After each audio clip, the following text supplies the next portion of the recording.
आर्यन के मन में अभी भी बहुत सारे सवाल थे। लाइब्रेरी में समीर सर से हुई बातचीत के बाद उसने सोचा कि शायद उसका कन्फ्यूजन कम हो जाएगा, लेकिन अगले कुछ दिनों में उसके भीतर एक नई लड़ाई शुरू हो गई। उसने पढ़ाई से दूरी बनाना शुरू कर दी। अब वह घंटों कमरे में अकेले बैठा रहता, कभी मोबाइल स्क्रॉल करता, कभी म्यूजिक सुनता, कभी छत को घूरता रहता। उसने खुद से कहा, अगर इतनी भागदौड़ मुझे दुख दे रही है तो शायद कुछ ना करना ही बेहतर है। शुरुआत में उसे अच्छा लगा, कोई प्रेशर नहीं, कोई टेस्ट नहीं, कोई कंपटीशन नहीं, लेकिन धीरे धीरे उसके भीतर अजीब सी बेचैनी बढ़ने लगी। जब वह पढ़ाई करता तब एग्ज़ाम का स्ट्रेस था, लेकिन अब कुछ ना करने का गिल्ट था। रात को सोते समय उसका मन और ज़्यादा भागने लगता। अगर मैं पीछे रह गया तो, अगर सब आगे निकल गए तो, अगर मैं लाइफ में कुछ बन ही नहीं पाया तो। वह समझ ही नहीं पा रहा था कि आखिर उसे शांति क्यों नहीं मिल रही। एक शाम समीर सर का मैसेज आया, कल शाम पार्क में मिलो। अगले दिन आर्यन चुपचाप पार्क में पहुंच गया।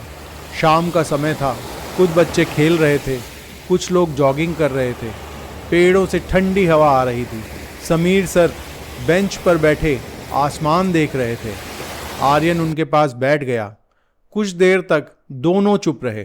फिर समीर सर बोले, तो क्या सब कुछ छोड़ देने से शांति मिल गई? आर्यन ने नजरें झुका ली, धीरे से बोला, नहीं सर, उल्टा मन और ज्यादा परेशान रहने लगा है। समीर सर हल्के से मुस्कुराए। यही श्री कृष्ण अर्जुन को समझाते हैं। उन्होंने धीरे धीरे कहना शुरू किया। अध्याय 3 के श्लोक नंबर 3 से 8 में श्री कृष्ण बताते हैं कि केवल कर्म छोड़ देने से कोई शांत नहीं हो जाता, जीवन का स्वभाव ही कर्म है। आर्यन ध्यान से सुन रहा था। समीर सर ने पार्क में दौड़ते हुए बच्चों की ओर इशारा किया। उन्हें देखो, शरीर का स्वभाव चलना है, मन का स्वभाव सोचना है और जीवन का स्वभाव कर्म करना है। फिर उन्होंने आर्यन की ओर देखा। तुमने पढ़ाई छोड़ी, लेकिन क्या तुम्हारा मन शांत बैठा?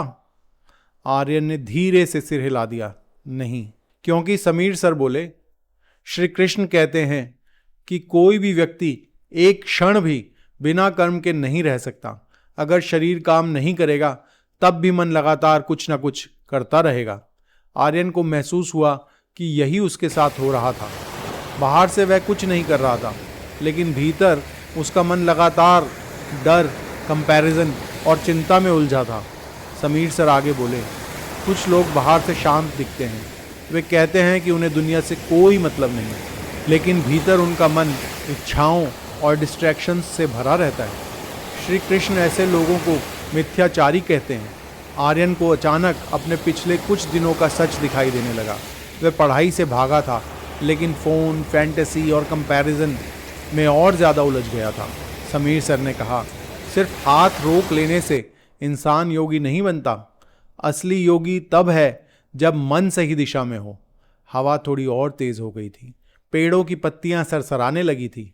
समीर सर बोले, श्री कृष्ण अर्जुन से कहते हैं कि जो व्यक्ति मन को नियंत्रित करके अपने कर्तव्य कर्म करता है वही श्रेष्ठ है। मतलब कर्म करना गलत नहीं है? आर्यन ने पूछा। नहीं, समीर सर मुस्कुराए, कर्म से भागना गलत फहमी है। और उन्होंने धीरे से कहा, तुम्हें पता है सबसे खतरनाक चीज क्या है?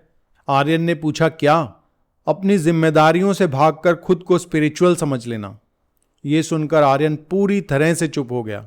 उसे महसूस हुआ पिछले कुछ दिनों से वह एग्जैक्टली यही कर रहा था। वह सोच रहा था कि यह प्रेशर से दूर जा रहा है, लेकिन सच में वह अपने डर से भाग रहा था। समीर सर आगे बोले, श्री कृष्ण कहते हैं कि कर्म करना जरूरी है, क्योंकि कर्म के बिना तो शरीर का जीवन भी नहीं चल सकता। उन्होंने मुस्कुराकर पूछा, अगर तुम्हारी माँ खाना बनाना छोड़ दें, तुम्हारे पिता काम पर जाना छोड़ दें, तो क्या होगा? आर्यन तुरंत बोला, सब रुक जाएगा। एग्जैक्टली, समीर सर बोले, जीवन कर्म से चलता है, लेकिन कर्म बंधन तब बनता है जब उसमें डर, अहंकार और लालच जुड़ जाते हैं।